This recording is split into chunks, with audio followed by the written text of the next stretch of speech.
प्यारे दर्शकों, ਅੱਜ ਤੁਹਾਡੇ ਨਾਲ ਇੱਕ ਅਜਿਹੀ ਸ਼ਖਸੀਅਤ ਦੀ ਜਾਣ ਪਛਾਣ ਕਰਵਾਉਣ ਲੱਗੇ ਹਾਂ ਜਿਹੜੇ ਕਿ ਨੌਜਵਾਨ ਵਰਗ ਦੇ ਪਥ ਪ੍ਰਦਰਸ਼ਕ ਨੇ। ਜਾਣ ਪਛਾਣ ਦੇ ਉਹ ਮਥਾਜ਼ ਨਹੀਂ, ਮੇਰੀ ਮੁਰਾਦ ਹੈ ਸ਼੍ਰੀ ਦਿਨੇਸ਼ ਸੂਦ, ਜਿਹੜੇ ਕਿ ਓਰੇਨ ਇੰਟਰਨੈਸ਼ਨਲ, ਇੱਕ ਅਜਿਹਾ ਸੰਸਥਾ, ਇੱਕ ਅਜਿਹਾ ਨਾਂ ਪੂਰੀ ਦੁਨੀਆ ਭਰ ਦੇ ਵਿੱਚ ਜਿਹੜਾ ਕਿ ਨੌਜਵਾਨਾਂ ਦਾ ਡ੍ਰੀਮ ਬਣ ਚੁੱਕਾ ਹੈ। ਉਹਨਾਂ ਨਾਲ ਅਸੀਂ ਜਾਣ ਪਛਾਣ ਕਰਵਾਵਾਂਗੇ, ਤੁਹਾਡੀ ਉਹਨਾਂ ਨਾਲ ਗੱਲਾਂ ਬਾਤਾਂ ਕਰਾਂਗੇ। ਅੱਜ ਸਾਡੇ ਵਿਚਕਾਰ ਸ਼੍ਰੀ ਦਿਨੇਸ਼ ਸੂਦ। ਧੰਨਵਾਦ ਜੀ। ਪੰਜਾਬੀ ਕਲਚਰ ਚੈਨਲ ਦੇਖ ਰਹੇ ਸਾਰੇ ਦਰਸ਼ਕਾਂ ਨੂੰ ਪਿਆਰ ਭਰੀ ਸਤਿ ਸ੍ਰੀ ਅਕਾਲ। ਸੂਦ ਸਾਹਿਬ, ਤੁਹਾਡਾ ਜਨਮ, ਤੁਹਾਡਾ ਬਚਪਨ, ਉਹਦੇ ਬਾਰੇ ਇੱਕ ਸੰਖੇਪ ਦੀ ਜਾਣਕਾਰੀ, ਕਿਉਂਕਿ ਹਰ ਇੱਕ ਦੇ ਮਨ ਦੇ ਵਿੱਚ ਇਹ ਹੁੰਦੀ ਹੈ ਕਿ ਜਿਹੜੀ ਸ਼ਖਸੀਅਤ ਹੈ ਇਹ ਕਿਸ ਇਲਾਕੇ ਦੇ। ਜੀ ਬਿਲਕੁਲ ਜੀ, ਮੈਂ ਆਪਣੇ ਸਾਰੇ ਦਰਸ਼ਕਾਂ ਨੂੰ ਦੱਸਣਾ ਚਾਹੂੰਗਾ ਕਿ ਮੈਂ ਜ਼ਿਲ੍ਹਾ ਲੁਧਿਆਣਾ ਦਾ ਜੰਮਪਲ ਹੈ ਤੇ ਉੱਥੋਂ ਹੀ ਮੇਰੀ ਸਾਰੀ ਮੁੱਢਲੀ ਜਿਹੜੀ ਪੜ੍ਹਾਈ ਹੈ ਉੱਥੋਂ ਹੀ ਪੂਰੀ ਹੋਈ ਹੈ ਤੇ ਮੈਂ ਗ੍ਰੈਜੂਏਸ਼ਨ ਤੱਕ ਗਵਰਨਮੈਂਟ ਕਾਲਜ ਆਫ ਲੁਧਿਆਣਾ ਤੋਂ ਪੜ੍ਹਿਆ ਹੋਇਆ ਜੀ ਆਪਣੀ ਕਾਮਰਸ ਦੇ ਵਿੱਚ। ਉਸ ਤੋਂ ਬਾਅਦ ਮੈਂ ਗੁਰੂ ਨਾਨਕ ਦੇਵ ਯੂਨੀਵਰਸਿਟੀ ਵਿੱਚੋਂ journalism and mass communication the degree ਕੀਤੀ ਤੇ ਉਸ ਤੋਂ ਬਾਅਦ ਉੱਥੇ ਹੀ ਮੈਨੂੰ ਮੇਰਾ ਦੋਸਤ ਮਿਲਿਆ ਤੇ ਅਸੀਂ ਆਪਣੇ ਕੈਰੀਅਰ ਦੀ ਸ਼ੁਰੂਆਤ। ਇੱਥੋਂ ਤੱਕ ਦਾ ਸਫ਼ਰ ਤੈਅ ਕਰਦੇ ਹਾਂ, ਬਹੁਤ ਸਾਰੇ ਪੜਾਅ ਵਿੱਚ ਆਏ ਹੋਣਗੇ ਹੋਰ ਵੀ, ਉਹਨਾਂ ਪੜਾਵਾਂ ਦਾ ਜ਼ਿਕਰ ਕਰੋ ਕਿ ਤੁਸੀਂ ਇਸ ਪੜਾਅ ਤੇ ਪਹੁੰਚਣ ਲੱਗੇ, ਇਹ ਜਿਹੜਾ ਸਫ਼ਰ ਤੈਅ ਕੀਤਾ ਇਹ ਕਿਸ ਤਰ੍ਹਾਂ ਕੀਤਾ? ਯਾਦਵਿੰਦਰ ਜੀ, ਬਹੁਤ ਵਧੀਆ ਤੁਸੀਂ ਸਵਾਲ ਪੁੱਛਿਆ ਕਿ ਜਦੋਂ ਅਸੀਂ ਆਪਣੀ ਪੋਸਟ ਗ੍ਰੈਜੂਏਸ਼ਨ ਖਤਮ ਕਰ ਲਈ ਸੀ, ਉਸ ਤੋਂ ਬਾਅਦ ਸਾਡੇ ਅੱਗੇ ਵੀ ਸਵਾਲ ਸੀ ਅੱਗੇ ਕੀ ਕਰਨਾ ਹੈ ਜ਼ਿੰਦਗੀ ਦੇ ਵਿੱਚ। ਸਭ ਤੋਂ ਪਹਿਲਾਂ ਜਰਨਲਿਜ਼ਮ ਐਂਡ ਮਾਸ ਕਮਿਊਨੀਕੇਸ਼ਨ ਖਤਮ ਕਰਨ ਤੋਂ ਬਾਅਦ ਅਸੀਂ ਫਾਈਨਲ ਈਅਰ ਦੇ ਵਿੱਚ ਹੀ ਸੀ ਐਗਜ਼ਾਮ ਦੇਤੇ ਸੀਗੇ ਤੇ ਇੱਕ ਨਵਾਂ ਨਿਊਜ਼ਪੇਪਰ ਸ਼ੁਰੂ ਹੋਇਆ ਸੀ, ਦਾ ਡੇਲੀ ਸਨਸ਼ਾਈਨ ਇੰਗਲਿਸ਼ ਦਾ ਅਖਬਾਰ ਸੀਗਾ, ਬੜੇ ਵੱਡੇ ਪੱਧਰ ਤੇ ਸ਼ੁਰੂ ਹੋਇਆ ਸੀਗਾ। ਉੱਥੇ ਮੈਨੂੰ ਜੌਬ ਮਿਲੀ ਸੀਗੀ ਤੇ ਸਾਨੂੰ 1000 ਰੁਪਇਆ ਮਹੀਨਾ ਦਾ ਸਟਾਈਫੰਡ ਦਿੱਤਾ ਜਾਂਦਾ ਸੀਗਾ। ਇੱਕ ਸਾਲ ਅਸੀਂ ਉਹ 1000 ਰੁਪਏ ਦੀ ਸਟਾਈਫੰਡ ਦੇ ਨਾਲ ਗੁਜ਼ਾਰਾ ਕੀਤਾ, ਬਹੁਤ ਮੌਜ ਮਸਤੀ ਵੀ ਕੀਤੀ। ਇਹ 98 ਦੀ ਗੱਲ ਹੈ, ਫਾਈਨਲ ਈਅਰ ਦੇ ਸਟੂਡੈਂਟ ਹੋਣ ਦੇ ਡਿਊਰਿੰਗ। ਉੱਥੋਂ ਫਿਰ ਅਸੀਂ ਆਪਣੀ ਸ਼ੁਰੂਆਤ ਕੀਤੀ ਕੈਰੀਅਰ ਦੀ। ਉਹ ਜਿਹੜਾ ਨਿਊਜ਼ਪੇਪਰ ਸੀਗਾ ਉਹ ਚੱਲ ਤਾਂ ਨਹੀਂ ਪਾਇਆ, ਪਰ ਉਸ ਕੰਪਨੀ ਦੇ ਨਾਲ ਮਿਲ ਕੇ ਅਸੀਂ ਅੱਗੇ ਕਾਫੀ ਕੰਮ ਕੀਤੇ। ਫਿਰ ਜਿਹੜਾ ਮੇਨ ਸਾਡੀ ਅਚੀਵਮੈਂਟ ਸੀਗੀ ਕਿ ਅਸੀਂ ਪੰਜਾਬ ਦੇ ਵਿੱਚ ਪਹਿਲੀ ਆਪਣੀ ਪਬਲਿਕ ਰਿਲੇਸ਼ਨ ਕੰਪਨੀ ਖੋਲੀ, ਜਿਹਦੇ ਵਿੱਚ ਅਸੀਂ ਇਲੈਕਸ਼ਨ ਸਰਵੇਜ਼ ਕੀਤੇ ਕਾਫੀ, ਤੇ ਹੋਰ ਕਾਫੀ ਸਾਨੂੰ ਉੱਥੋਂ ਦੀ ਸਪੋਰਟ ਮਿਲਣੀ ਸ਼ੁਰੂ ਹੋ ਗਈ ਸੀਗੀ ਕੈਰੀਅਰ ਦੇ ਵਿੱਚ। ਤੇ ਕਾਫੀ ਅੱਗੇ ਚੈਲੰਜ ਵੀ ਆਏ। ਜਿਹੜਾ ਤੁਸੀਂ ਮੈਨੂੰ ਸਵਾਲ ਪੁੱਛਿਆ ਉਹ ਮੈਂ ਤੁਹਾਨੂੰ ਨਾਲ ਦੱਸਣਾ ਚਾਹੂੰਗਾ ਜਦੋਂ ਜਦੋਂ ਅਗਲੇ ਸਵਾਲ ਚੱਲਣਗੇ, ਕਿਉਂਕਿ ਦੋਨਾਂ ਚੀਜ਼ਾਂ ਦਾ ਬਹੁਤ ਵੱਡਾ ਇੱਕ ਲਿੰਕ ਬਣਿਆ ਰਹੂਗਾ। ਨਹੀਂ ਸਰ, ਜਿਹੜੇ ਇਹ ਤੁਸੀਂ ਓਰੇਨ ਦੀ ਕਿਲੇ ਦੀ ਜਿਹੜੀ ਉਸਾਰੀ ਕੀਤੀ ਹੈ, ਇਹ ਪੂਰੀ ਹੋ ਚੁੱਕੀ ਹੈ ਜਾਂ ਇਸ ਤੋਂ ਅੱਗੇ ਵੀ ਅਜੇ ਕੁਝ ਬਹੁਤ ਸਾਰਾ ਹਿੱਸਾ ਰਹਿੰਦਾ ਜਿਹੜਾ ਕਿ ਪੂਰਾ ਕਰਨ ਵਾਲਾ ਹੈ? ਯਾਦਵਿੰਦਰ ਜੀ, ਅਸੀਂ ਓਰੇਨ ਦੀ ਜਿਹੜੀ ਸ਼ੁਰੂਆਤ ਸੀਗੀ ਨਾ, ਇਹ ਕੀਤੀ ਸੀਗੀ ਬਿਊਟੀ ਫੀਲਡ ਦੇ ਵਿੱਚ 2003 ਤੋਂ ਅਸੀਂ ਆ ਗਏ ਸੀਗੇ। 2009 ਦੇ ਵਿੱਚ ਅਸੀਂ ਓਰੇਨ ਦੀ ਸ਼ੁਰੂਆਤ ਕੀਤੀ ਸੀਗੀ। ਉਹਨੂੰ ਸ਼ੁਰੂਆਤ ਕਰਨ ਦਾ ਮੇਨ ਮਕਸਦ ਮੈਂ ਜ਼ਰੂਰ ਦੱਸਣਾ ਚਾਹੂੰਗਾ।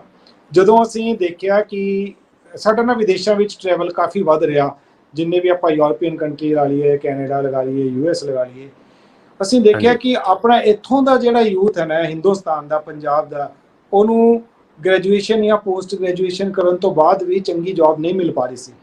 ਬਹੁਤ ਸੰਖਿਆ ਦੇ ਵਿੱਚ ਜਿਹੜੇ ਆਪਣੇ ਗ੍ਰੈਜੂਏਟ ਸਟੂਡੈਂਟ, ਪੋਸਟ ਗ੍ਰੈਜੂਏਟ ਨੇ, ਉਹ ਵਿਹਲੇ ਸੀਗੇ ਜਾਂ ਉਹਨਾਂ ਨੂੰ 8 ਤੋਂ 10,000 ਰੁਪਏ ਮਹੀਨੇ ਦੀ ਜੌਬ ਮਿਲਦੀ ਸੀਗੀ। ਉੱਥੋਂ ਦੇ ਜਿਹੜੇ ਮੇਨ ਅਟਰੈਕਸ਼ਨ ਆ ਉੱਥੋਂ ਦਾ ਯੂਥ ਨਾ, ਉਹ ਸਕਿੱਲ ਡਿਵੈਲਪਮੈਂਟ ਦੇ ਵਿੱਚ ਬਹੁਤ ਰੁਝਾਨ ਹੈ। ਉੱਥੋਂ ਦੀਆਂ ਸਰਕਾਰਾਂ ਨੇ ਸਕਿੱਲ ਡਿਵੈਲਪਮੈਂਟ ਦੇ ਲਈ ਐਡਵਾਂਸ ਇੰਟਰਨੈਸ਼ਨਲ ਲੈਵਲ ਦੇ ਟ੍ਰੇਨਿੰਗ ਸੈਂਟਰ, ਸਕੂਲ, ਕਾਲਜ ਖੋਲ੍ਹੇ ਹੋਏ ਨੇ।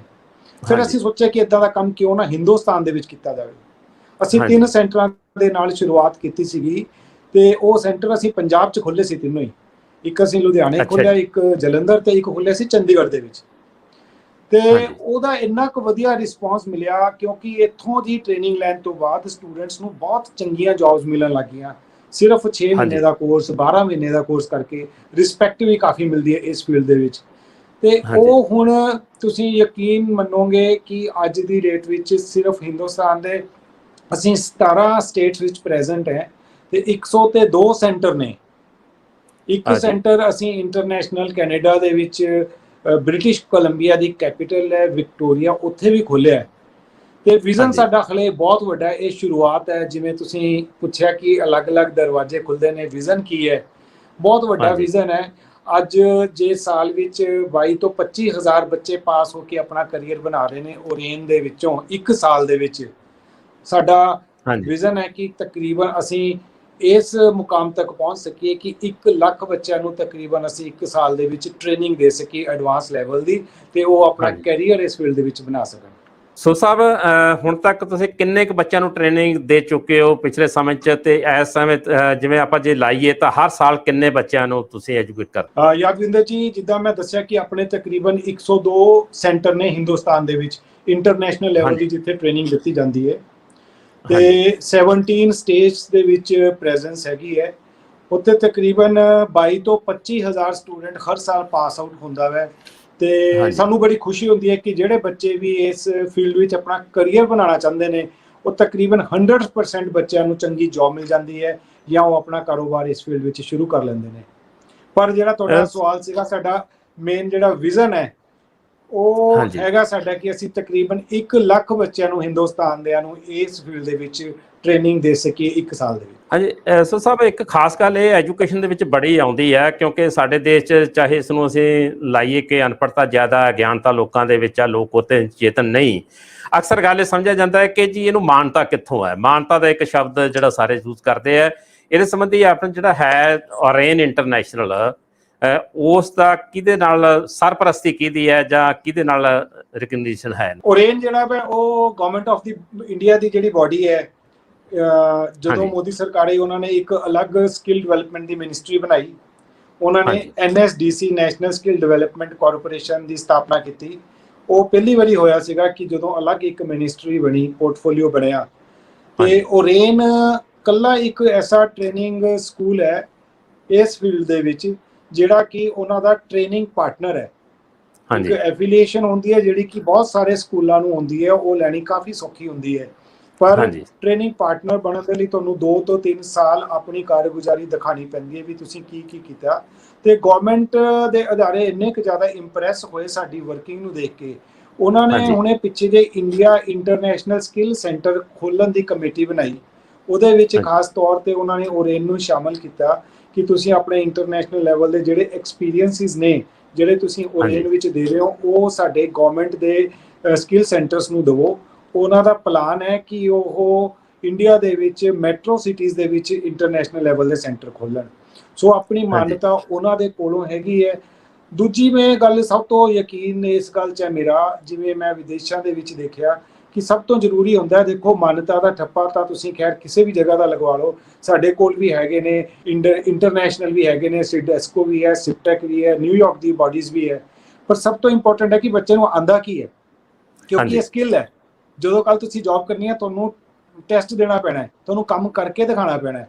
ਸੋ ਹਾਂਜੀ ਮੈਂ ਬੱਚਿਆਂ ਨੂੰ ਜਾਂ ਮਾਪਿਆਂ ਨੂੰ ਉਹਨਾਂ ਦੇ ਇਹੀ ਰਿਕੁਐਸਟ ਕਰੂੰਗਾ, ਉਹ ਇਹ ਦੇਖਣ ਕਿ ਜਿੱਥੇ ਟ੍ਰੇਨਿੰਗ ਦਿੱਤੀ ਜਾਂਦੀ ਹੈ ਉਹ ਸੈਂਟਰ ਕਿਹੋ ਜਿਹਾ ਹੈ, ਉੱਥੋਂ ਦੇ ਇਕਵਿਪਮੈਂਟਸ ਕਿੱਦਾਂ ਦੇ ਨੇ, ਉੱਥੋਂ ਦੇ ਟ੍ਰੇਨਰਸ ਕਿੱਦਾਂ ਦੇ ਨੇ। ਐਫੀਲੀਏਸ਼ਨ ਤਾਂ ਕੋਈ ਵੀ ਛੋਟਾ ਇੰਸਟੀਚਿਊਟ ਹੋਵੇ ਚਾਹੇ ਵੱਡਾ, ਉਹਦੇ ਲਈ ਐਫੀਲੀਏਸ਼ਨ ਲੈਣਾ ਕੋਈ ਵੱਡੀ ਗੱਲ ਨਹੀਂ ਹੈਗੀ। ਅੱਜ ਹਾਂਜੀ ਓਰੇਨ ਦਾ ਆਪਣਾ ਕੈਨੇਡਾ ਦੇ ਵਿੱਚ ਕਾਲਜ ਹੈ, ਉੱਥੇ ਹਾਂਜੀ ਦੀ ਜਿਹੜੀਆਂ ਲੇਟੈਸਟ ਟੈਕਨੀਕਸ ਹੈ ਉਹ ਅਸੀਂ ਇੰਡੀਆ ਦੇ ਵਿੱਚ ਨਾਲ ਹੀ ਲੈ ਆਈ ਦੀ ਹੈ। ਸੋ ਹਾਂਜੀ ਸਭ ਤੋਂ ਜ਼ਰੂਰੀ ਹੈ ਕਿ ਬੱਚਾ ਸਿੱਖ ਕੀ ਰਿਹਾ। ਅੱਜ ਦੇ ਵਿੱਚ ਕਈ ਇਸ ਤਰ੍ਹਾਂ ਦੇ ਕਿ ਲੋੜਵੰਦ ਵਰਗ ਹੁੰਦੇ ਆ, ਲੋੜਵੰਦ ਬੱਚੇ ਹੁੰਦੇ ਆ, ਜਿਹੜੇ ਕਿ ਕੁਝ ਫਾਈਨੈਂਸ਼ੀਅਲੀ ਰਿਟਾਰਡਡ ਹੁੰਦੇ ਆ, ਉਹ ਜਿਹੇ ਕੋਈ ਸਕੀਮਾਂ ਵੀ ਓਰੇਨ ਵੱਲੋਂ ਸਮੇਂ-ਸਮੇਂ ਕੋਈ ਚਲਾਈਆਂ ਗਈਆਂ? ਬਿਲਕੁਲ ਜੀ, ਸਾਡੀ ਨਾ ਯਾਦਵਿੰਦਰ ਜੀ, ਤੁਸੀਂ ਬਹੁਤ ਹੀ ਚੰਗਾ ਸਵਾਲ ਪੁੱਛਿਆ, ਕਿਉਂਕਿ ਫੀਸ ਇੱਕ ਬਹੁਤ ਵੱਡਾ ਇੰਪੋਰਟੈਂਟ ਫੈਕਟਰ ਹੁੰਦਾ ਤੇ ਬਹੁਤ ਸਾਰਾ ਹਾਂਜੀ ਵਰਗ ਇਹੋ ਜਿਹਾ ਹੁੰਦਾ ਜਿਹੜਾ ਅਫੋਰਡ ਨਹੀਂ ਕਰ ਪਾਉਂਦਾ। ਹਾਂਜੀ ਸਾਡੇ ਜੇ 100 ਸੈਂਟਰ ਨੇ, ਅਸੀਂ ਹਰੇਕ ਸੈਂਟਰ ਦੇ ਵਿੱਚ 5 ਸੀਟਾਂ ਰੱਖੀਆਂ ਨੇ ਜਿਹੜੇ ਕਿ ਪਾਵਰਟੀ ਲਾਈਨ ਤੋਂ ਨੀਚੇ ਨੇ ਸਟੂਡੈਂਟ, ਉਹਦੀਆਂ ਫਾਰਮੈਲਿਟੀਜ਼ ਜੋ ਵੀ ਨੇ ਉਹ ਕੰਪਲੀਟ ਕਰਦੇ ਨੇ। ਅਸੀਂ ਹਾਂਜੀ 100% ਟਿਊਸ਼ਨ ਫੀਸ ਦਾ ਉਹਨੂੰ ਰਿਬੇਟ ਦਿੰਦੇ ਹਾਂ। 5 ਹਾਂਜੀ ਸੀਟਾਂ ਇੱਕ ਸੈਂਟਰ, ਯਾਨੀ ਕਿ ਟੋਟਲ 500 ਸੀਟਾਂ ਸਾਲ ਦੇ ਵਿੱਚ ਐਸੀਆਂ ਹੁੰਦੀਆਂ ਨੇ।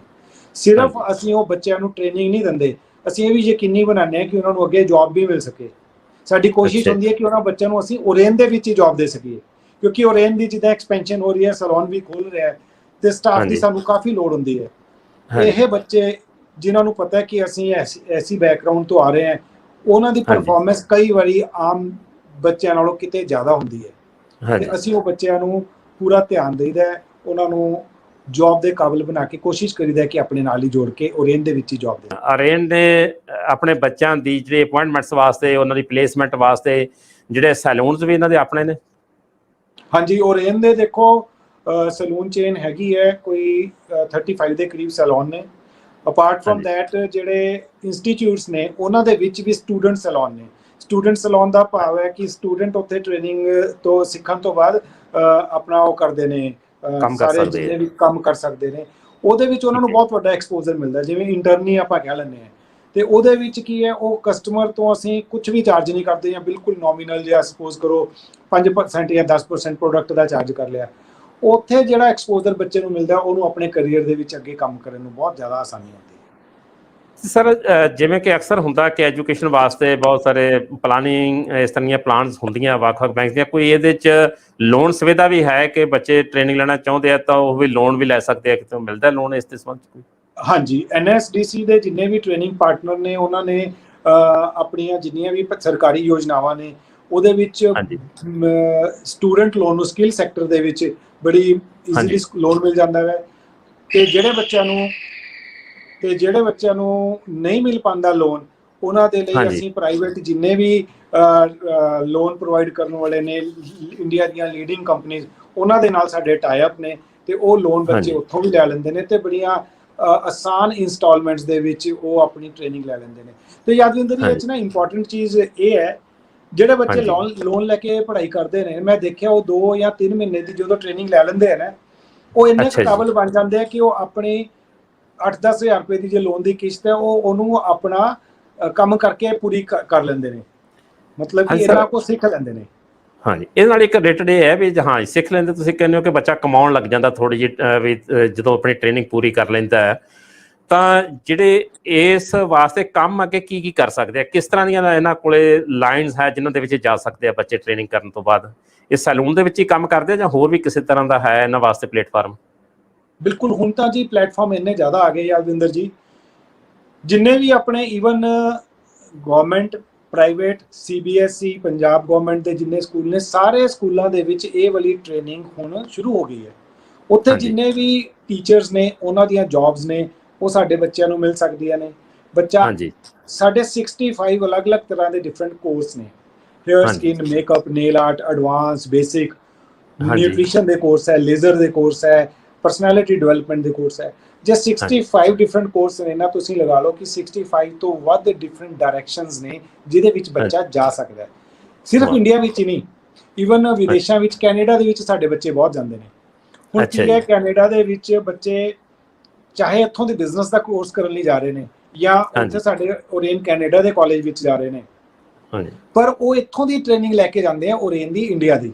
ਉਹਦੇ ਨਾਲ ਉੱਥੇ ਉਹਨਾਂ ਨੂੰ ਜੌਬ ਬਹੁਤ ਆਸਾਨੀ ਨਾਲ ਮਿਲ ਜਾਂਦੀ ਹੈ, ਕਿਉਂਕਿ ਇਹ ਇੱਕ ਇੱਦਾਂ ਦਾ ਸਕਿੱਲ ਹੈ ਜਿਹਦੀ ਵਿਦੇਸ਼ਾਂ ਦੇ ਵਿੱਚ ਬਹੁਤ ਜ਼ਿਆਦਾ ਮਾਨਤਾ ਹੈ। ਤੇ ਆਮ ਬੱਚਾ ਜਿਹੜਾ ਆਪਣਾ ਵਿਦੇਸ਼ਾਂ ਵਿੱਚ ਜਾਂਦਾ ਹੈ, ਉਹਨੂੰ ਕਈ ਵਾਰੀ ਔਰ ਜੌਬ ਕਰਨੀਆਂ ਪੈਂਦੀਆਂ ਨੇ। ਮੈਂ ਔਰ ਜੌਬ ਤਾਂ ਖੈਰ ਕਿਸੇ ਨੂੰ ਵੀ ਨਹੀਂ ਕਹੂੰਗਾ, ਪੀਜ਼ਾ ਸਪਲਾਈ ਕਰਨਾ ਪੈਂਦਾ ਹੈ, ਟੈਕਸੀ ਡਰਾਈਵਿੰਗ ਕਰਨੀ ਪੈਂਦੀ ਹੈ।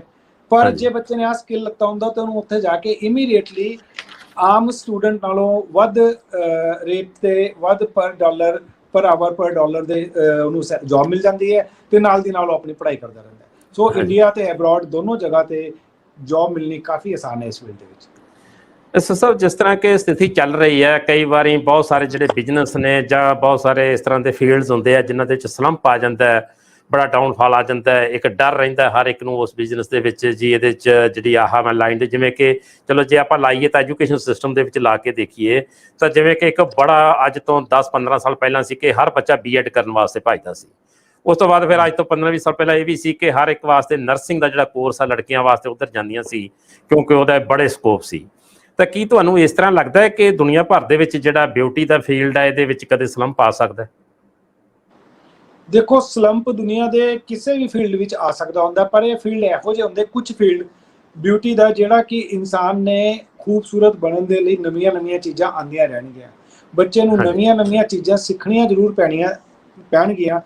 ਤੁਸੀਂ ਦੇਖੋ ਅੱਜ ਦੀ ਡੇਟ ਵਿੱਚ, ਜਿਵੇਂ ਆਪਾਂ ਹੁਣ ਆਨਲਾਈਨ ਨਹੀਂ ਆਪਾਂ ਇੰਟਰਵਿਊ ਕਰ ਰਹੇ ਹਾਂ, ਜਿੰਨੇ ਅੱਜ ਦੀ ਡੇਟ ਵਿੱਚ ਮੇਰਾ ਖਿਆਲ YouTube ਤੇ ਚੈਨਲ ਨੇ, ਜਿੰਨੇ ਤੁਹਾਡੇ ਘਰ ਦੇ ਵਿੱਚ ਚੈਨਲਸ TV ਸਕਰੀਨ ਤੇ ਆਉਂਦੇ ਨੇ, ਇਹਨਾਂ ਦੀ ਜੇ ਆਪਾਂ ਗਿਣਤੀ ਕਰੀਏ ਮੇਰੇ ਖਿਆਲ 500 ਤੋਂ ਵੱਧ ਹੋਣਗੇ ਜਿਹੜੇ ਕਿ ਚੰਗੇ ਨੰਬਰ ਤੇ ਨੇ। ਹੁਣ ਉਹਨਾਂ ਦੇ ਪਿੱਛੇ ਸਾਰੀ ਦੀ ਸਾਰੀ ਬਿਊਟੀ ਇੰਡਸਟਰੀ ਕੰਮ ਕਰਦੀ ਹੈ। ਹੁਣ ਉਹ ਬਿਊਟੀ ਇੰਡਸਟਰੀ ਤਾਂ ਮਤਲਬ ਹਲੇ ਸ਼ੁਰੂਆਤ ਹੈ। ਜਿੰਨਾ ਮੀਡੀਆ ਦਾ ਪ੍ਰਸਾਰ ਹੋਣਾ, ਉਨੀ ਬਿਊਟੀ ਇੰਡਸਟਰੀ ਦਾ ਪ੍ਰਸਾਰ ਹੋਣਾ, ਤੇ ਮੀਡੀਆ ਵੀ ਹਲੇ ਸ਼ੁਰੂਆਤੀ ਦੌਰ ਤੇ ਹੈ। ਠੀਕ ਹੈ, ਸ਼ੁਰੂਆਤੀ ਦੌਰ ਦਾ ਮੇਰਾ ਮਤਲਬ ਹੈ ਕਿ ਹਲੇ ਤਾਂ ਮਤਲਬ ਆਪਾਂ ਜੇ ਮੋਬਾਈਲ ਦੇ ਦੇਖੀਏ ਇੰਡੀਆ ਦੇ ਵਿੱਚ ਕਿੰਨੇ ਲੋਕਾਂ ਕੋਲ ਹੈ, ਆਉਣ ਵਾਲੇ ਟਾਈਮ 'ਚ ਇਸ ਤੋਂ 10 ਗੁਣਾ ਹੋ ਜਾਣਾ ਹੈ। ਤੇ ਹਾਂਜੀ ਉਹ ਸਾਰੀਆਂ ਚੀਜ਼ਾਂ ਨੂੰ ਆਪਾਂ ਜੇ ਦੇਖੀਏ, ਜਿੰਨੇ ਵੀ ਵੱਡੇ ਸਰਵੇ ਹੋਏ ਨੇ, ਇਹ ਕਹਿੰਦੇ ਹਾਂਜੀ ਜੀ 2028 ਤੱਕ ਬਿਊਟੀ ਫੀਲਡ ਦੇ ਵਿੱਚ ਘੱਟੋ ਘੱਟ 18 ਤੋਂ 23% ਤੱਕ ਦੀ ਗਰੋਥ ਹੋਣੀ ਹੈ। ਕੰਮ ਕਰਨ ਦੇ ਜਿਹੜੇ ਓਪਰਚੁਨਿਟੀਜ਼ ਨੇ ਉਹ ਬਹੁਤ ਜ਼ਿਆਦਾ ਵਧਣਗੀਆਂ। ਫਿਰ ਹਾਂਜੀ ਜਿੰਨੇ ਪ੍ਰੋਡਕਟ ਕੰਪਨੀਆਂ ਨੇ ਇੰਟਰਨੈਸ਼ਨਲ, ਉਹਨਾਂ ਲਈ ਇੰਡੀਆ ਬਹੁਤ ਵੱਡੀ ਮਾਰਕੀਟ ਹੈ, ਉਹ ਇੰਡੀਆ ਵਿੱਚ ਆ ਰਹੀਆਂ ਨੇ। ਉਹ ਜਦੋਂ ਹਾਂਜੀ ਇੰਡੀਆ 'ਚ ਆਉਂਦੇ ਨੇ ਤੇ ਉਹਨਾਂ ਨੂੰ ਐਕਸਪਰਟ ਬਿਊਟੀਸ਼ੀਅਨਸ ਦੀ, ਬਿਊਟੀ ਟ੍ਰੇਨਰਸ ਦੀ, ਐਕਸਪਰਟਸ ਸੇਲਸ ਦੇ ਬੰਦਿਆਂ ਦੀ, ਜਿਨ੍ਹਾਂ ਨੂੰ ਬਿਊਟੀ ਫੀਲਡ ਦੀ ਨੌਲੇਜ ਹੋਵੇ, ਬਹੁਤ ਵੱਡੀ ਲੋੜ ਪੈਣੀ ਹੈ। ਸੋ ਹਾਂਜੀ ਮੇਰੇ ਹਿਸਾਬ ਦੇ ਨਾਲ ਆਉਣ ਵਾਲੇ ਟਾਈਮ ਦੇ ਵਿੱਚ ਬਿਊਟੀ ਫੀਲਡ ਦੀ ਹਲੇ ਤਾਂ ਮੈਨੂੰ ਰਿਸੈਸ਼ਨ ਕਿਸੇ ਪਾਸੇ ਨਜ਼ਰ ਨਹੀਂ ਆ ਰਿਹਾ।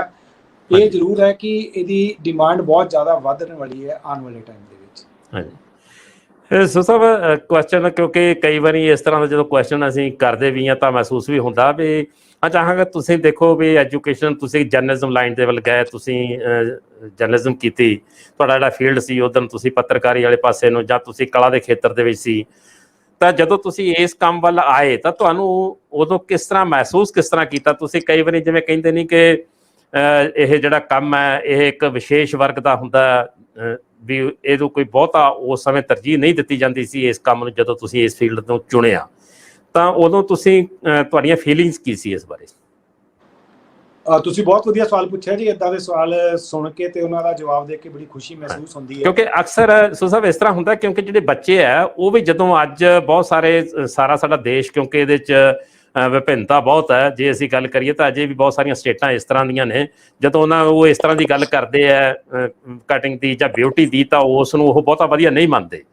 ਤਾਂ ਇਹਦੇ ਜਿਹੜੇ ਆ ਬਦਲਦੇ ਜਾ ਰਿਹਾ, ਜਿਹੜਾ ਹੁਣ ਪਰਿਭਾਸ਼ਾ ਬਦਲਦੀ ਜਾ ਰਹੀ ਹੈ। ਪਰ ਉਸ ਸਮੇਂ ਅੱਜ ਤੋਂ 15 ਸਾਲ 20 ਸਾਲ ਪਹਿਲਾਂ ਤੁਸੀਂ ਇਸ ਬਾਰੇ ਸੋਚਣਾ, ਉਦੋਂ ਕੀ ਮਹਿਸੂਸ ਕੀਤਾ ਤਾਂ ਕਿ ਬੱਚਿਆਂ ਨੂੰ ਵੀ ਇੱਕ ਚਾਨਣ ਹੋਵੇ, ਨੌਜਵਾਨ ਵਰਗ ਨੂੰ, ਕਿ ਜੋ ਅੱਜ ਤੋਂ ਉਹਨਾਂ ਨੇ 15 ਸਾਲ ਪਹਿਲਾਂ ਸੋਚਿਆ ਤਾਂ ਉਹਨਾਂ ਦੀ ਸੋਚ ਕੀ ਸੀ? ਤੁਸੀਂ ਨਾ ਇੱਕ ਆਪ ਹੀ ਬਹੁਤ ਵਧੀਆ ਆਨਸਰ ਦੇ ਰਹੇ ਹੋ ਉਹਦੇ ਵਿੱਚ ਕਿ ਨਾ 15 ਸਾਲ ਪਹਿਲਾਂ ਤੇ ਹੁਣ ਬਹੁਤ ਵੱਡਾ ਬਦਲਾਅ ਆ ਗਿਆ। ਹੁਣ ਪੜ੍ਹੇ ਲਿਖੇ ਬੱਚੇ ਜਿਨ੍ਹਾਂ ਨੇ ਈਵਨ ਇੰਜੀਨੀਅਰਿੰਗ ਕੀਤੀ ਹੈ, ਪੋਸਟ ਗ੍ਰੈਜੂਏਸ਼ਨ ਕੀਤੀ ਹੈ, ਮੈਡੀਕਲ ਫੀਲਡ ਦੀ ਬੈਕਗਰਾਉਂਡ ਹੈ, ਉਹ ਇਸ ਫੀਲਡ ਵਿੱਚ ਆ ਰਹੇ ਨੇ, ਕਿਉਂਕਿ ਇਸ ਫੀਲਡ ਦੇ ਵਿੱਚ ਵੀ ਲੇਟੈਸਟ ਟੈਕਨੀਕਸ ਆ ਰਹੀਆਂ। ਇਹ ਫੀਲਡ ਵੀ ਸਾਇੰਸ ਦੇ ਆਧਾਰਿਤ ਹੋ ਗਿਆ ਹੈ। ਕੈਮੀਕਲਸ ਹੁੰਦੇ ਨੇ, ਹਨਾ, ਹੇਅਰ ਦੀਆਂ ਇੰਨੀਆਂ ਤਰ੍ਹਾਂ ਦੀਆਂ ਟੈਕਨੀਕਸ ਆ ਗਈਆਂ ਕਿ ਇਹਦੇ ਵਿੱਚ ਪਾਸ ਆਊਟ ਸਟੂਡੈਂਟ ਜਿਹੜੇ ਐਕਸਪਰਟ ਨੇ ਉਹਨੂੰ ਇੱਕ ਸੈਲੀਬ੍ਰਿਟੀ ਦਾ ਸਟੇਟਸ ਮਿਲਣ ਲੱਗ ਗਿਆ। ਇੱਕ ਚੰਗੇ ਮੇਕਅਪ ਆਰਟਿਸਟ ਨੂੰ, ਇੱਕ ਚੰਗੇ ਹੇਅਰ ਸਟਾਈਲਿਸਟ ਨੂੰ ਬੁੱਕ ਕਰਨ ਦੇ ਲਈ, ਮੈਰਿਜਸ ਦੇ ਲਈ ਜਾਂ ਫਿਰ ਫਿਲਮ ਦੀ ਸ਼ੂਟਸ ਲਈ 6-6 ਮਹੀਨੇ ਪਹਿਲਾਂ ਬੁਕਿੰਗ ਕਰਵਾਉਣੀ ਪੈਂਦੀ ਹੈ ਐਡਵਾਂਸ ਦੇ ਵਿੱਚ। ਇੰਨੀ ਜ਼ਿਆਦਾ ਰਿਸਪੈਕਟ, ਇੰਨਾ ਜ਼ਿਆਦਾ ਨਾਮ ਸ਼ੌਹਰਤ ਸਭ ਕੁਝ ਮਿਲਦਾ ਹੈ। ਪਰ 15 ਸਾਲ ਪਹਿਲਾਂ ਜਦੋਂ ਅਸੀਂ ਸਟਾਰਟ ਕੀਤਾ ਉਦੋਂ ਇਦਾਂ ਘੱਟ ਸੀਗਾ। ਉਦੋਂ ਹੀ ਸਾਨੂੰ ਲੱਗਿਆ ਕਿ ਇਹ ਚੀਜ਼ਾਂ ਦੀ ਵਿਦੇਸ਼ਾਂ ਦੇ ਵਿੱਚ ਜਦੋਂ ਅਸੀਂ ਗਏ, ਮੈਂ ਤੁਹਾਨੂੰ ਦੱਸਿਆ ਮੈਂ ਇੰਗਲੈਂਡ ਗਿਆ, ਮੈਂ ਕੈਨੇਡਾ ਗਿਆ, ਉੱਥੇ ਇਹਨਾਂ ਕਾਮਿਆਂ ਦੀ ਬੜੀ ਰਿਸਪੈਕਟ ਸੀਗੀ। ਮੈਨੂੰ ਬੜੀ ਹੈਰਾਨੀ ਹੋਈ ਕਿ ਇੱਥੇ ਇਹ ਰਿਸਪੈਕਟ ਕਿਉਂ ਨਹੀਂ ਹੈ। ਫਿਰ ਉਹ ਸਾਨੂੰ ਪਤਾ ਲੱਗਿਆ ਕਿ ਆਪਣਾ ਟ੍ਰੇਨਿੰਗ ਦਾ ਜਿਹੜਾ ਲੈਵਲ ਹੈ ਨਾ, ਇੱਥੇ ਕਦੀ ਟ੍ਰੇਨਿੰਗ ਤਰੀਕੇ ਨਾਲ ਹੋਈ ਹੀ ਨਹੀਂ ਇਸ ਫੀਲਡ ਦੇ ਵਿੱਚ। ਅੱਜ ਤੋਂ 10-12 ਸਾਲ ਪਹਿਲਾਂ ਕੀ ਹੁੰਦਾ ਸੀਗਾ, ਇੱਕ ਸ਼ਾਪ ਦੇ ਵਿੱਚ ਹੀ ਬੰਦਾ ਕੰਮ ਸਿੱਖਦਾ ਸੀਗਾ, ਜਾਂ ਤਾਂ ਟ੍ਰੈਡੀਸ਼ਨ ਸੀਗੀ, ਫਾਦਰ ਤੋਂ ਬੱਚੇ ਨੇ ਸਿੱਖਿਆ, ਉਸ ਤੋਂ ਅੱਗੇ ਸਿੱਖਿਆ, ਉਦਾਂ ਹੀ ਕੰਮ ਚੱਲਦਾ ਸੀ, ਕੋਈ ਵੀ ਸਪੈਸ਼ਲਾਈਜ਼ਡ ਟ੍ਰੇਨਿੰਗ ਨਹੀਂ ਹੁੰਦੀ ਸੀਗੀ। ਪਰ ਉਹ ਗੈਪ ਜਦੋਂ ਅਸੀਂ ਦੇਖਿਆ ਕਿ ਵਿਦੇਸ਼ਾਂ 'ਚ ਰਿਸਪੈਕਟ ਮਿਲਦੀ ਪਈ ਹੈ, ਪੈਸਾ ਮਿਲਦਾ ਪਿਆ, ਜੇ ਅਸੀਂ ਉਹ ਟ੍ਰੇਨਿੰਗ ਇੰਡੀਆ 'ਚ ਲੈ ਕੇ ਜਾਣ ਦੀ ਕੋਸ਼ਿਸ਼ ਕਰੀਏ ਤਾਂ ਉਹਦਾ ਕੀ ਰਿਜ਼ਲਟ ਆਊਗਾ। ਤੇ ਤੁਸੀਂ ਬਿਲਕੁਲ ਠੀਕ ਕਿਹਾ, ਲੋਕਾਂ ਨੂੰ ਸਮਝ ਨਹੀਂ ਆਈ ਪਹਿਲਾਂ ਹੈ ਕੀ ਚੀਜ਼ ਹੈ, ਇਹਦੀ ਟ੍ਰੇਨਿੰਗ ਦੀ ਕੀ ਲੋੜ ਹੈ। ਤੇ ਸਾਨੂੰ ਬਹੁਤ ਚੈਲੰਜ ਵੀ ਆਏ, ਜਿਵੇਂ ਮੈਂ ਜਰਨਲਿਜ਼ਮ ਮਾਸ ਕਮਿਊਨੀਕੇਸ਼ਨ ਕੀਤੀ ਹੈ, ਤੁਸੀਂ ਕਿ ਇਸ ਫੀਲਡ ਵਿੱਚ ਆਏ ਤਾਂ ਸਾਰੇ ਚੈਲੰਜਸ ਦਾ ਸਾਹਮਣਾ ਕਰਨਾ ਪਿਆ। ਪਰ ਨਿਸ਼ਾਨਾ ਇੱਕ ਸੀਗਾ ਕਿ ਯੂਥ ਨੂੰ ਘੱਟੋ ਘੱਟ ਉਹ ਡਾਇਰੈਕਸ਼ਨ ਦਿਖਾ ਦਈਏ ਜਿੱਥੇ ਉਹਨਾਂ ਦਾ ਕੈਰੀਅਰ ਬਣ ਸਕੇ।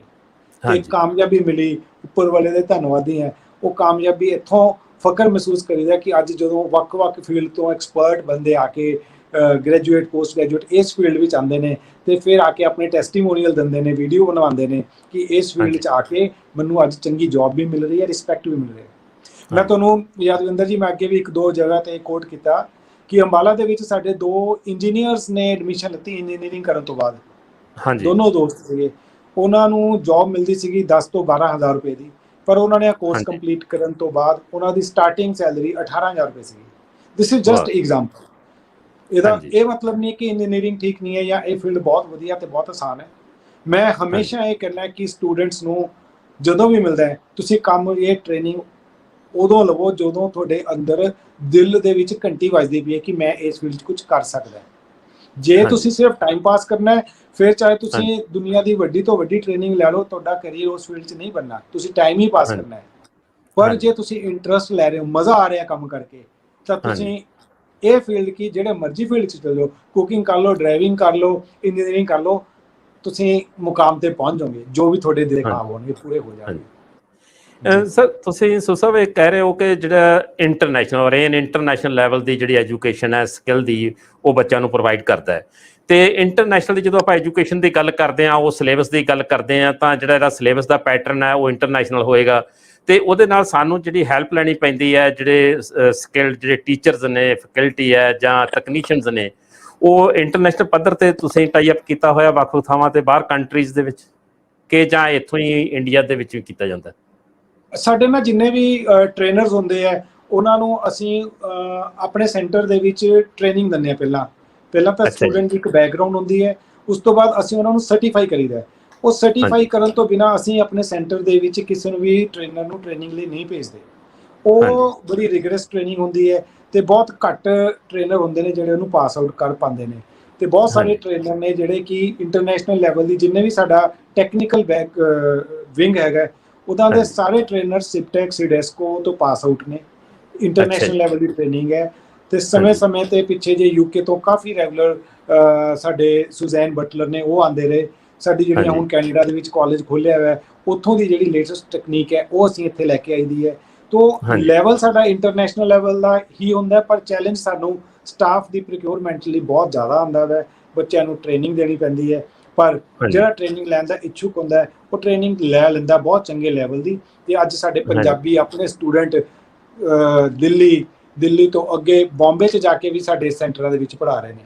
ਤੇ ਇਹੀ ਹੈ ਕਿ ਉਹਨਾਂ ਦੇ ਵਿੱਚ ਜਜ਼ਬਾ ਹੈ ਤੇ ਉਹਨਾਂ ਦੇ ਵਿੱਚ ਉਹ ਹੁਨਰ ਆ ਗਿਆ ਹੋਇਆ ਹੁਣ।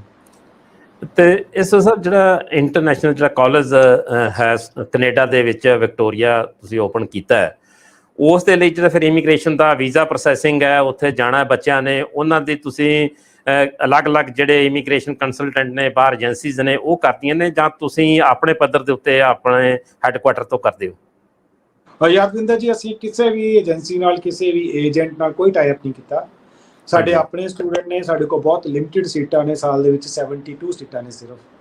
ਅਸੀਂ ਆਪ ਬੱਚਿਆਂ ਦੀ ਫਾਈਲ ਦੇਖ ਕੇ, ਜਿਹੜੇ ਇੱਛੁਕ ਨੇ ਆਪਣਾ ਕਰੀਅਰ ਬਣਾਉਣ ਲਈ, ਉੱਥੋਂ ਦੀ ਟ੍ਰੇਨਿੰਗ ਲੈ ਕੇ ਇੰਡੀਆ 'ਚ ਆਉਣ ਲਈ ਜਾਂ ਉੱਥੇ ਵੀ ਅੱਗੇ ਕੁਝ ਕਰਨ ਦੇ ਲਈ, ਉਹਨਾਂ ਦੀ ਪ੍ਰੋਸੈਸਿੰਗ ਅਸੀਂ ਆਪ ਇੰਟਰਨਲੀ ਆਪਣੇ ਐਕਸਪਰਟਸ ਦੇ ਥਰੂ ਕਰਦੇ ਹਾਂ। ਹਲੇ ਅਸੀਂ ਕਿਸੇ ਤਰ੍ਹਾਂ ਦਾ ਕੋਈ ਟਾਈ ਅਪ ਨਹੀਂ ਕੀਤਾ ਹੈ।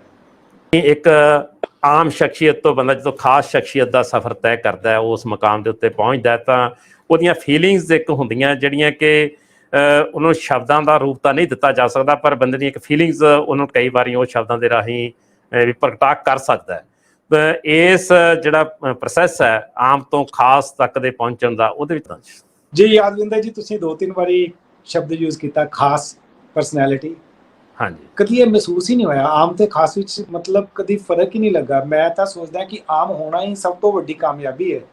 ਹਾਂਜੀ, ਜੇ ਅੱਜ ਤੋਂ 15 ਸਾਲ ਪਹਿਲਾਂ ਅਸੀਂ 2 ਸੈਂਟਰਾਂ ਨਾਲ ਸ਼ੁਰੂਆਤ ਕੀਤੀ ਸੀ, ਪੰਜਾਬ ਦੇ 2 ਸ਼ਹਿਰਾਂ ਵਿੱਚੋਂ, ਤੇ ਅੱਜ ਹਿੰਦੁਸਤਾਨ ਦੇ ਤਕਰੀਬਨ ਹਰੇਕ ਵੱਡੇ ਸ਼ਹਿਰ ਵਿੱਚ ਪ੍ਰੈਜ਼ੈਂਸ ਹੈ, ਉਹ ਆਮ ਬਣੇ ਹੋਣ ਕਰਕੇ ਹੀ ਹੈ। ਮੈਨੂੰ ਲੱਗਦਾ ਕੋਈ ਖਾਸ ਵਾਲੀ ਗੱਲ ਨਾ ਤਾਂ ਕਦੀ ਮਹਿਸੂਸ ਹੋਈ ਹੈ, ਨਾ ਹੀ ਅਸੀਂ ਕਦੀ ਸਮਝੇ ਹੈ। ਹਰ ਉਹ ਛੋਟਾ ਕੰਮ ਜਿਹੜਾ 15 ਸਾਲ ਪਹਿਲਾਂ ਕਰਦੇ ਸੀਗੇ, ਉਹ ਵੀ ਅੱਜ ਉਸੇ ਤਰ੍ਹਾਂ ਕਰ ਰਹੇ ਹਾਂ ਤੇ ਮਾਣ ਮਹਿਸੂਸ ਕਰਦੇ ਹਾਂ। ਤੇ ਕੋਈ ਇੱਦਾਂ ਦੀ ਚੀਜ਼ ਨਹੀਂ ਹੈ। ਇੱਕ ਗੱਲ ਕਹੂੰਗਾ, ਜਿੰਨੇ ਵੀ ਸਟੂਡੈਂਟਸ ਨੇ, ਖਾਸ ਕਰਕੇ ਜਿਹੜੇ ਵੀ ਆਪਣੇ ਵਿਊਅਰਸ ਨੇ, ਦੇਖ ਰਹੇ ਨੇ, ਤਾਂ ਹਰ ਆਦਮੀ ਕਰ ਲੈਂਦਾ ਹੈ, ਪਰ ਉਸ ਤੋਂ ਬਾਅਦ ਉਹਦਾ ਔਖੇ ਪੜਾਅ ਉੱਪਰ ਵੱਲੋਂ, ਕੁਦਰਤ ਵੱਲੋਂ ਤੁਹਾਡੇ ਕੋਲ ਆਉਂਦੇ ਨੇ, ਜਦੋਂ ਤੁਹਾਨੂੰ ਉਸ ਕੰਮ ਨੂੰ ਛੱਡ ਕੇ ਦੂਜੇ ਕੰਮ ਕਰਨ ਵੱਲ ਅਟਰੈਕਸ਼ਨ ਹੁੰਦੀ ਹੈ। ਇਹ ਹਰੇਕ ਫੀਲਡ 'ਚ ਹੁੰਦੀ ਹੈ। ਪਰ ਮੇਰਾ ਮੰਨਣਾ ਹੈ ਕਿ ਤੁਸੀਂ ਕੰਮ ਦੀ ਸ਼ੁਰੂਆਤ ਚੰਗੀ ਤਰ੍ਹਾਂ ਪਰਖ ਕੇ ਕਰੋ। ਟਾਈਮ ਸ਼ੁਰੂਆਤ ਲਈ ਜ਼ਿਆਦਾ ਲੈ ਲਓ, ਪਰ ਇੱਕ ਵਾਰੀ ਜਦੋਂ ਸ਼ੁਰੂਆਤ ਕਰ ਲਈ ਨਾ, ਫਿਰ ਡਟ ਜਾਓ। ਲੱਗਦਾ ਜ਼ਰੂਰ ਹੁੰਦਾ ਕਿ ਮੈਂ ਇਹਨੂੰ ਛੱਡ ਕੇ ਆਹ ਕਰ ਲਵਾਂ, ਮੈਂ ਇਹਨੂੰ ਛੱਡ ਕੇ ਆਹ ਕਰ ਲਵਾਂ। ਨਹੀਂ, ਉਹ ਸ਼ਾਰਟ ਟਰਮ ਦੀਆਂ ਐਲਿਓਰੈਂਸ ਹੁੰਦੀਆਂ ਨੇ, ਉਹਨੂੰ ਆਪਾਂ ਨੂੰ ਛੱਡ ਦੇਣਾ ਚਾਹੀਦਾ ਹੈ। ਤੇ ਜਿਹੜੇ ਫੀਲਡ 'ਚ ਆਪਾਂ ਇੱਕ ਵਾਰੀ ਵੜ ਗਏ ਆ, ਉਹਦੇ ਵਿੱਚ ਆਪਾਂ ਸਿਰ ਸੁੱਟ ਕੇ ਮਿਹਨਤ ਕਰੀਏ, ਦਿਲੋਂ ਮਿਹਨਤ ਕਰੀਏ, ਤਾਂ ਨਾ ਤਾਂ ਆਪਾਂ ਕਦੀ ਥੱਕਾਂਗੇ, ਤੇ ਨਾ ਹੀ ਕੋਈ ਐਸਾ ਮੁਕਾਮ ਹੈ ਕਿ ਜਿਹੜਾ ਆਪਾਂ ਸੋਚਿਆ ਹੋਵੇ ਤੇ ਆਪਾਂ ਹਾਸਿਲ ਨਾ ਕਰ ਸਕੀਏ। ਹਾਂਜੀ, ਸੋ ਇਸ ਤਰ੍ਹਾਂ ਹੀ ਹਰ ਬੰਦੇ ਦੀ ਜ਼ਿੰਦਗੀ ਦਾ ਸਫ਼ਰ ਵੀ ਇਸ ਤਰ੍ਹਾਂ ਹੁੰਦਾ, ਕਿਉਂਕਿ ਉਹ ਡ੍ਰੀਮਸ ਲੈਂਦਾ ਹੈ, ਉਹ ਡ੍ਰੀਮ ਜਦੋਂ ਪੂਰਾ ਹੋ ਜਾਂਦਾ ਤਾਂ ਅੱਗੇ ਇੱਕ ਡ੍ਰੀਮ ਹੋਰ ਉਪਜਦਾ ਹੈ, ਸਿਖਰ ਹੋਏਗਾ, ਤੇ ਉਹ ਸਿਖਰ ਕਿਸੇ ਹੋਰ ਤਲਿਸਮੀ ਗੁਫਾ ਦੇ ਵਿੱਚ ਅਜੇ ਬੰਦ ਹੈ ਕਿ ਤੁਸੀਂ ਉਹਦੇ ਨੇੜੇ ਪਹੁੰਚ ਚੁੱਕੇ ਹੋ?